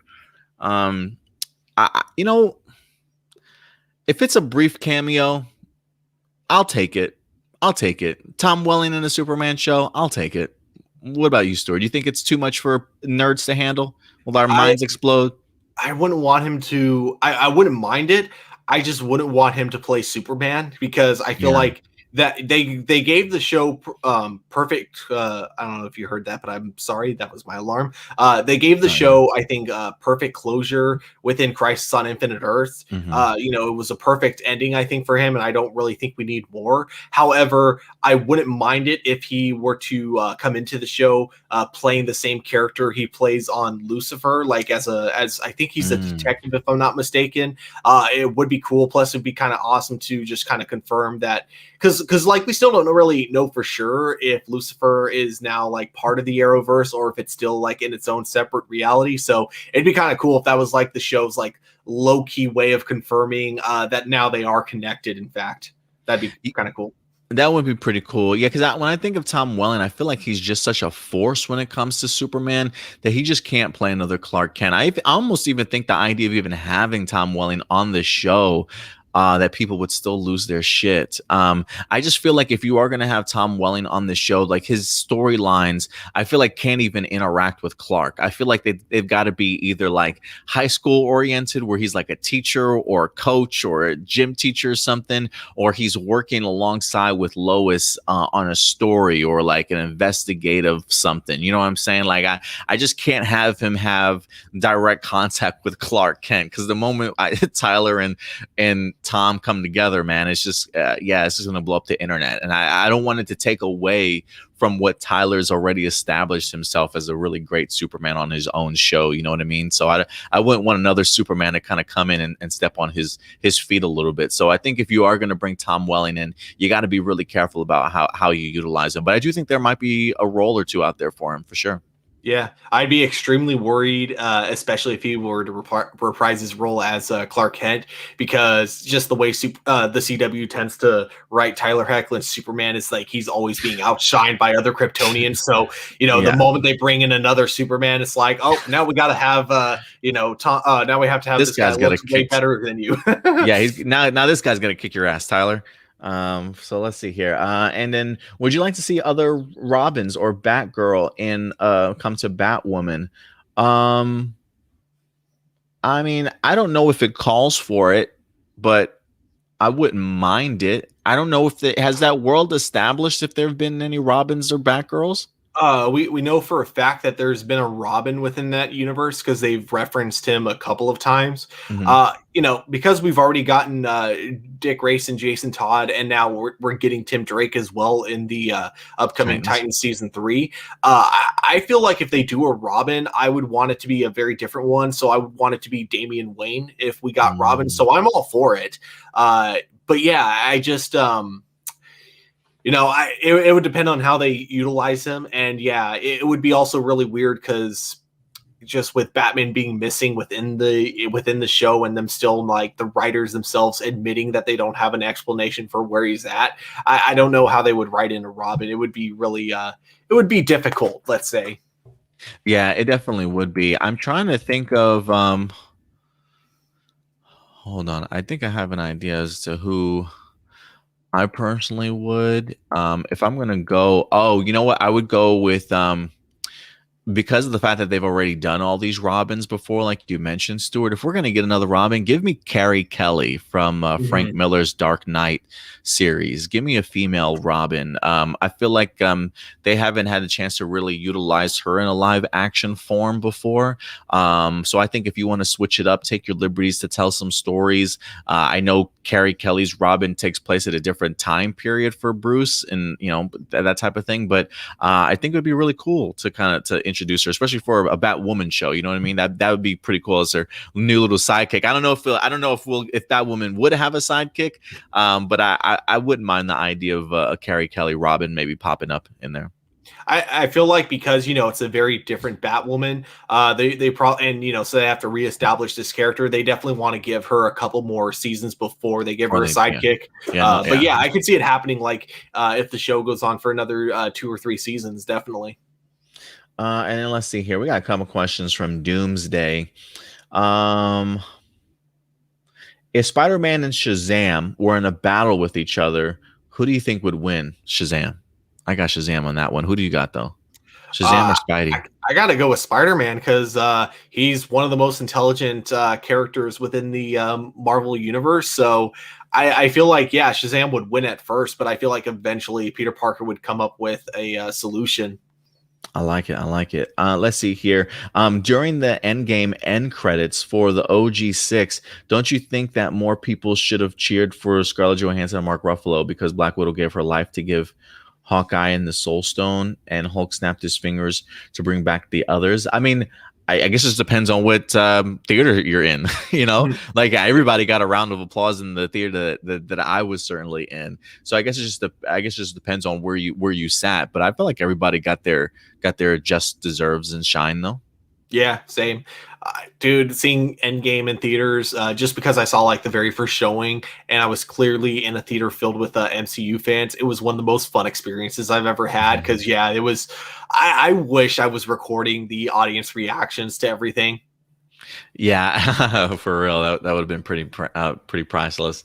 I really loved what they did with the end credits, just giving everybody their just due, based off all the amazing accomplishments that they've done so far with this season. But yeah, I felt like everybody got some shine for sure. I mean, granted, everybody's gonna cheer a little bit more for Robert Downey and Chris Evans. You know what I mean? I mean, come on, guys. I mean, they're the top echelon type of thing. But I think everybody definitely got their just deserves. And then last question from Doomsday: which Spider-Man death was the most sad to you? Tobey Maguire's Peter Parker and Uncle Ben, Andrew Garfield's Peter Parker and Gwen Stacy, or Tom Holland's Peter Parker and Tony Stark? For sure Uncle Ben, because when it's a death that you are the one responsible for, that has a much bigger toll on you than the other two which were just kind of out of his control. Like even the Gwen Stacy one, it wasn't because he caused her to die. It was just because he failed to save her. There's like a major difference between the two. So I think definitely Uncle Ben had a much bigger impact. As far as most sad goes, sad, I would probably say Uncle Ben, but I gotta say, it was impactful for me for Andrew Garfield's Peter Parker and Gwen Stacy. As much as I wasn't necessarily the fan, you know what? No, I'll change. Since you said Uncle Ben, I'll stick with Gwen Stacy. As much as I wasn't necessarily the fan of that particular movie, I didn't mind it. It just didn't blow me away that I wanted it to. One of the aspects that I did like was Andrew Garfield and why am I drawing a blank now? Emma Stone's relationship and chemistry together. I did enjoy the little love story that we actually had between them. And I think they were actually supposed to be working towards actually like becoming a couple, right? Like she was supposed to be going off to find a job opportunity that she's been wanting for a really long time, trying to convince Pete to come with her, or if he was trying to decide if he should, or try and ask her to stay sort of thing. I can't quite remember it off the top of my head, but I know the dilemma that those two characters wind up having. And just when you thought that they were going to have sort of their happy ending and going to the sunset together, we wind up getting the terrible death of Gwen Stacy at the end.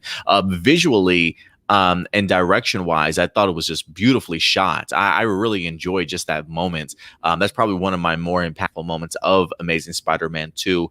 And I felt the fact that he got his heart ripped out, man, that he missed out on a fantastic opportunity. And that kind of crushed me at the end for Peter's future and Gwen Stacy. So for me, I'll say Gwen and Peter for me. All right.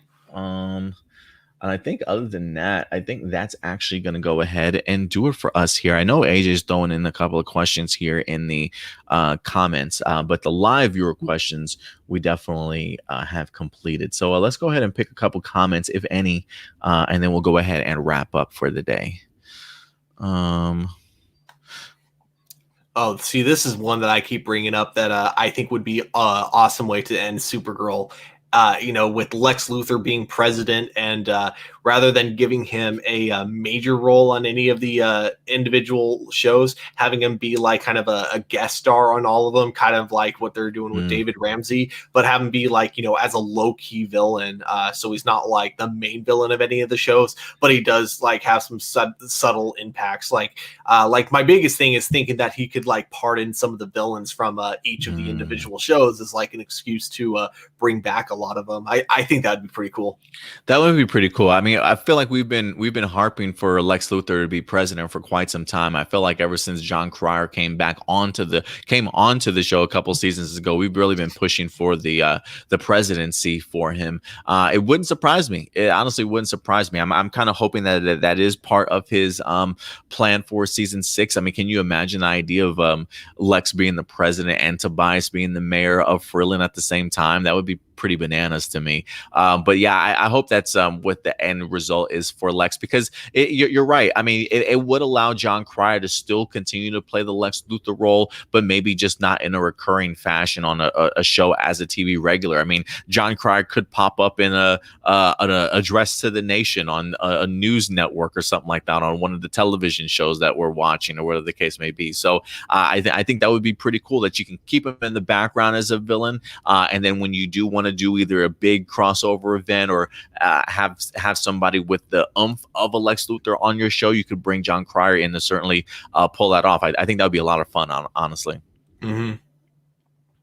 Let's see. AJ says Kristen, who played Lana on Smallville, I would love if she did a guest appearance as a different character, like they did with Erica Durance as Kara's mom. Like, I would actually probably be more open to that happening than Tom Welling sort of coming back. I think for me it would be a little bit easier to chew, easier to accept.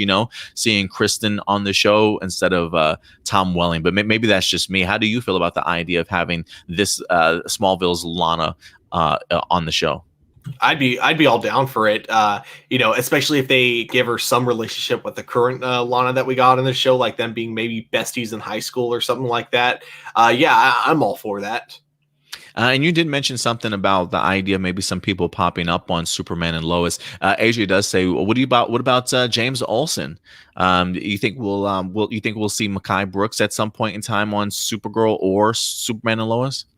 If we see him again, I really hope we see him on Superman and Lois, because, okay, I might be remembering season 2 wrong, because it's been a long time since I saw Supergirl season 2. I don't remember that much interaction between him and Clark. And, they were, he tells Supergirl all the time how they were like best friends. So it would be cool to actually like see that play out in Superman and Lois. It really would. Maybe we can get Mekhi Brooks from his Mortal Kombat fame and be like, hey man, can you come back to TV just for a little bit, please? Yeah. So we'll see. Oh, this is a good one. AJ, how do you think Khalil will react when he finds out that Jennifer is in a new body? I actually wouldn't even be surprised if he's able to relate to it a little bit more. Mm-hmm. Like, I feel like these two have definitely had their ups and downs over the seasons, pulled apart, brought back together sort of thing, misunderstood. But now that Jennifer is dealing with the idea of feeling like somebody new trapped in this body that she is like. It's weird. She's very fully aware of her memories. She knows who she is. This is Jennifer. She's just a different person, but this at the end of the day is going to have to change her significantly, right? What happens with her high school? Can she go back to school as Jennifer, right? TC's talking about making you new social security cards and new IDs and a new name and stuff, right? So it's really her almost having to take on a completely new persona to a certain extent, and not being able to really go back to her regular life originally. And I think that's something that Khalil can even understand and recognize also. So I honestly would not be surprised if this actually does bring Jennifer and Khalil a little bit closer together, and considering the fact that the showrunner has mentioned that Thunder and Lightning will be popping up in the Painkiller spinoff, I'm kind of hoping that is a route that they wind up going. But when it comes back, when Black Lightning comes back, we will be getting the spinoff, or I should say the pilot episode for Painkiller. So I will be curious to see if Jennifer's even in that episode to begin with. But what do you think about this though, Stuart? Do you think how do you think Khalil will react when he finds out about Jennifer?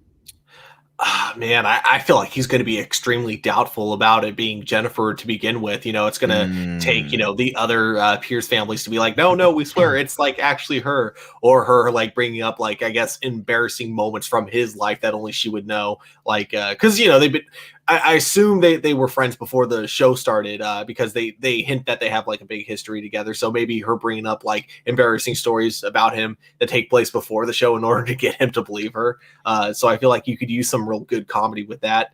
But yeah, no, I'm not 100% sure how he's going to feel about it. But yeah, I do think you had a really good analogy. The idea of like metaphorically, he's been torn apart and brought back together. And then like for her, it's like more physically, she was like literally torn apart into particles and then brought back together. So I do think something like that would be like really interesting to play off of in the show. Yeah, I think that would be really something fascinating for them to kind of tap into a little bit. Here's one for you, Stuart, in regards to Legends. How certain are you that we won't see Maisie anymore on Legends of Tomorrow? Do you think she'll come back? We had rumors before in season 5 that she wasn't coming back, but she did as Charlie. I actually have no idea. I forget. I can't even remember if they wrote her out of the show or not. But I don't know. I feel like just with how much the actress seems to enjoy being on the show, like even when they wrote out her original character that she was playing, they still wrote her back into the show just as a very different character.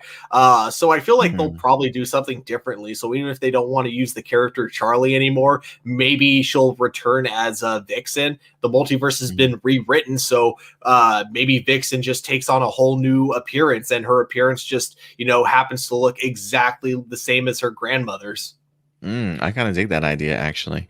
Let's see here. And we got Marcelino with a little bit of a controversial question. He says, some people say that they are called sexist or racist when they have legitimate complaints about a certain show or movie that centers around race or feminism. What goes on through your mind when you hear stuff like that? I mean, I guess it just depends on what the complaints are. I'm sure some people that do have complaints about a show probably do get called that type of thing immediately. I do sense that there is a little bit of stuff in the fandom out there. This is just because of the fact that you don't like a show, sometimes people kind of categorize you as that. And my thing is, I don't necessarily automatically categorize that if your complaints are valid, or at least the complaints that you're giving is like a creative criticism towards the actual show itself. You know what I'm saying? Like if you make some pretty valid points towards as to why you don't like it, then I can't really put you in that category. So at least we try and be a little bit more mindful of that. Like, just because Stuart doesn't like Titans, I'm not gonna be, you're sexist, Stuart, how dare you not like Titans. I mean, he's formulated his opinions very well as to why he doesn't like a certain show, right? So I just think it depends on how people formulate their thoughts, how they express their thoughts to you, to really kind of let you see like what's the real reason why you don't like this type of show. But I don't think just because somebody doesn't like it automatically puts them in that category. You know what I mean? Yeah, I would fully agree with that. The only time it gets a little weird for me personally, is when I see some channels that, and keep in mind, this is coming from a guy that I'm personally not a fan of Batwoman, right? But like when I see like a bunch of channels and it feels like half their content is negative, crapping on just Batwoman, crapping. but they also don't comment on anything else like Positive. DC related. They comment on nothing in the DC universe, just Batwoman.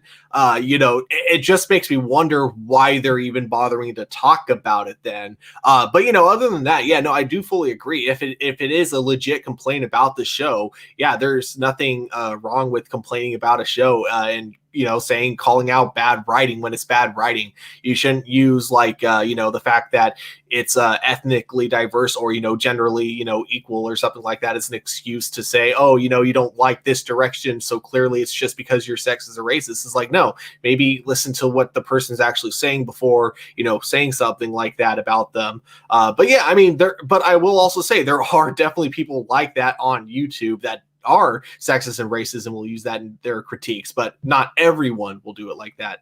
Yeah, you're right, because there are some YouTube channels that I have run across that it's like every video that I see is just bashing or ripping or just crapping over, like if it's not a female producer or a female writer of a show, it's the main character that's a female or something like that. Like it's just it's or or the person's black or Hispanic or something like that, right? I mean, there are some channels that literally just crap on that type of stuff, and you look at their channel and just nothing positive. There's nothing positive on their stuff, and they don't they don't have a counterbalance to all the negativity. Those type of things are clear as day, sort of thing. So I just say, just pay attention, I think, to what people's complaints certainly are, how they're voicing it, if it's actual creative criticism type of thing. But yeah, not everybody is in that mindset just because they don't necessarily like something, but there definitely are at the same time. Yeah. So I think the best example actually is probably The Last Jedi.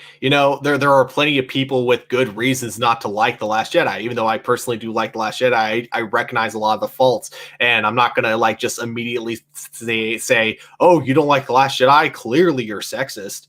Yeah. yeah, exactly. Let's see here. AJ says, do you guys consider Black Lightning as a different universe? I still think so. Cisco or Chester literally messed up Jennifer's body. No, I think it's definitely in the same universe. Yeah, I mean, it was in a separate universe, but they've made it they've made it very clear that it's connected several times now. They hadn't even shown a map. I think even Cisco have like a map of like where like all the cities are now. Timelines. Yeah, he had like a map, and then he laid out the timelines to show how even like Black Lightning and Superman and Supergirl like fit into their universe.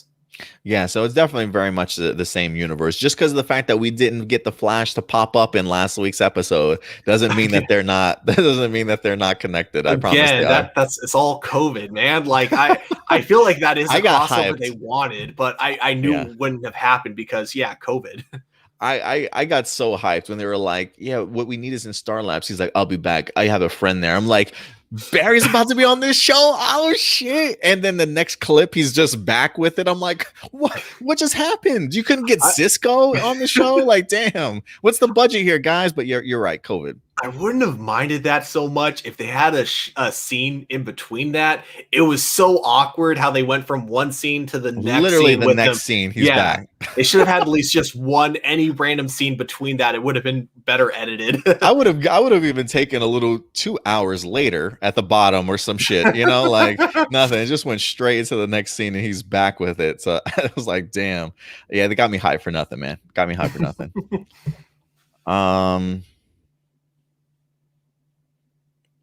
Do you think, and this is probably the last one, do you think we'll get David Ramsey's directed episodes and his guest appearance right after Superman and Lois go on hiatus? Yeah, I don't think he's doing within the first 5 episodes. Do you, Stuart?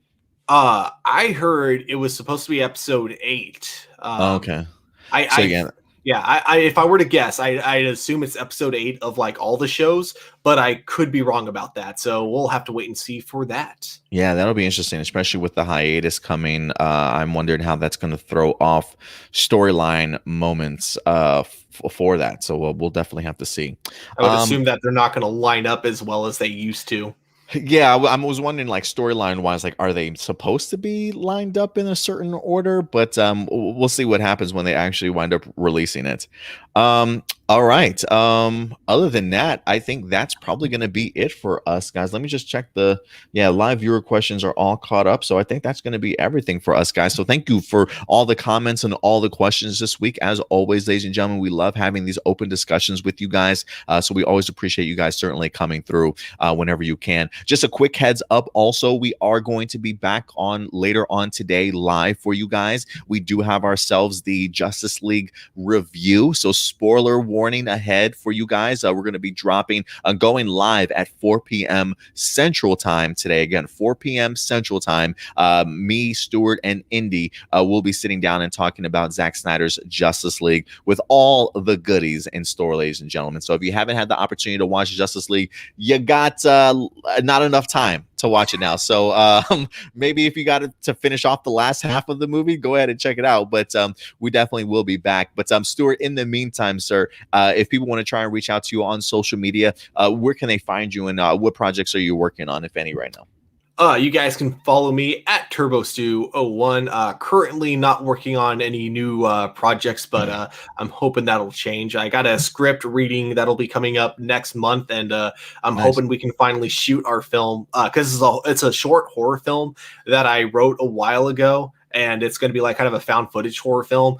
And I'm hoping we can shoot it at the end of August, but it really depends, because like some of my friends aren't like the most interested in acting, but they gave me kind of like the, if you can't find anyone else, we'll do it, but we don't necessarily want to. So I am looking for actors that like want to, but we'll see how that all turns out. That's like a break in case of emergency. If you absolutely need me, give me a call, man. But I really don't want to do this. But okay. Well, I don't want to be that guy like that pressures them into it. I'd rather find someone who wants to, if I can.